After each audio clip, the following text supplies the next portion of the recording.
Where is the worst place to lose your virginity? Prison. Porta potty. A friend of my sister lost hers at a Burger King in the public bathroom. The whole village knew, and for several years she became known as Burger King Julia. Teenagers can be cruel. Edit. Jez, can we all calm down about the fact that I said village? I'm not a native speaker and honestly thought that's what a small town is called. They didn't even adapt it to be Burger Queen? I had a friend who lost hers on the lawn of a retirement home. Her friend wasn't too far away, losing hers too. Edit. This was an odd thing to wake up to. For more context, they were in their teens, two couples, walking back from a house party, probably had consumed a fair amount of alcohol, and I guess they decided right time, right place? No senior citizens were harmed in the losing of these virginities. I don't think. Family reunion.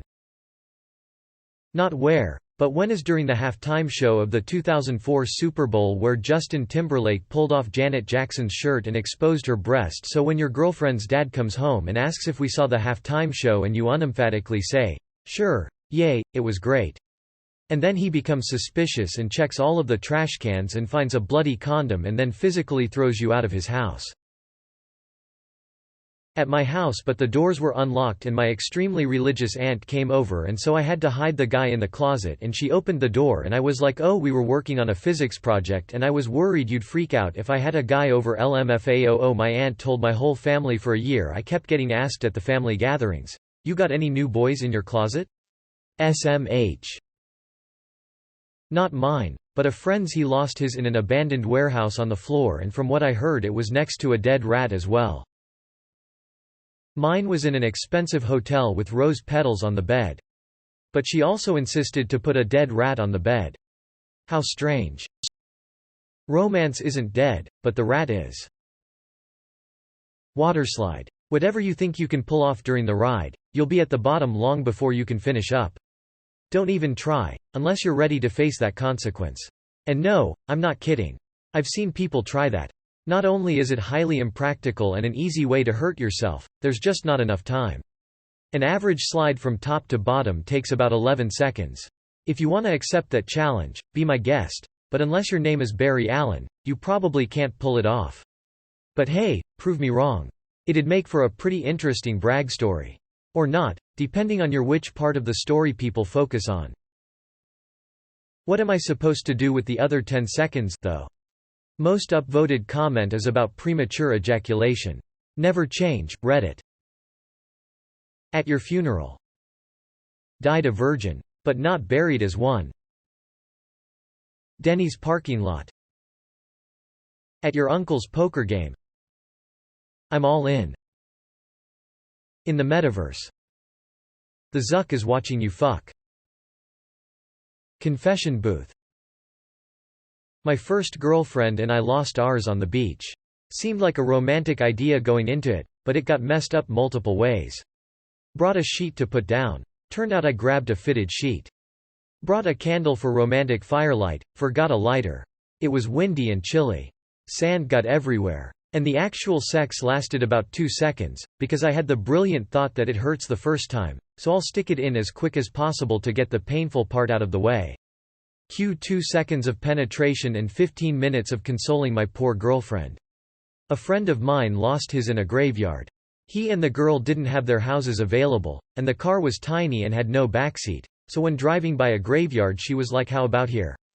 He said the event itself was fine, but he had to relocate when they first laid down because he was on top of someone's memorial plaque. Yeesh. The back of a Volkswagen. Mary Shelley, who wrote Frankenstein, lost her virginity to her future husband Percy B. Shelley on her mother's grave. Noted feminist and women's rights advocate Mary Wollstonecraft. Edit. A few folks are asking for proof.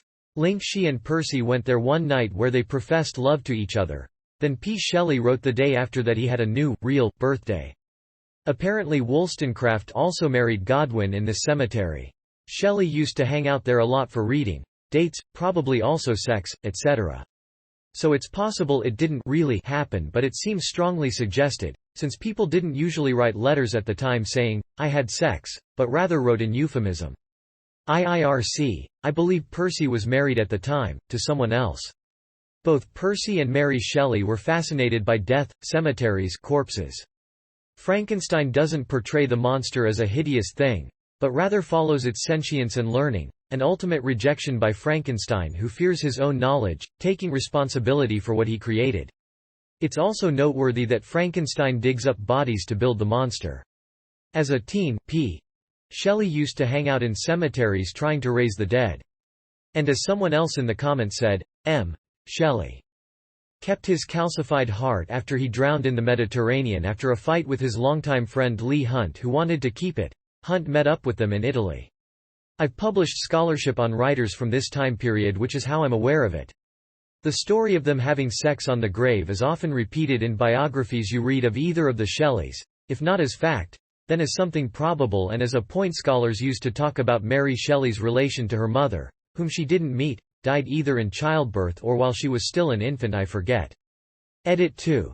Just to add further, both Percy and Mary Shelley, and their compatriot Byron, were considered sexual and political deviants, being one was often assumed to mean the other. Mary's father Godwin was part of an extremely liberal political circle, which is why he and Wollstonecraft didn't marry for quite some time, as someone in the comments said. A free love sort of sentiment was part of it. Godwin was essentially as radical in his beliefs as was possible back then. P. and M. Shelley would share his and Wollstonecraft's politics. P. Shelley, Byron, and Hunt would all be criticized viciously for being deviant men. P. Shelley saw the belief that men and women are inherently different as the core disease, problem of all Western society. A lot of his poetry advocates androgyny, combined sexes. The Monster Mash, it was a graveyard smash. I lost mine in a laundromat parking lot. No car, no privacy. Just a parking lot at night. A group of guys pulled up to us with bats and knives, ready to fuck us up. They thought we broke into their buddy's house. When they realized what we were doing and that we were in our early teens, they looked embarrassed, so did we, apologized and left. We went right back to fucking. Teenagers are horny, man.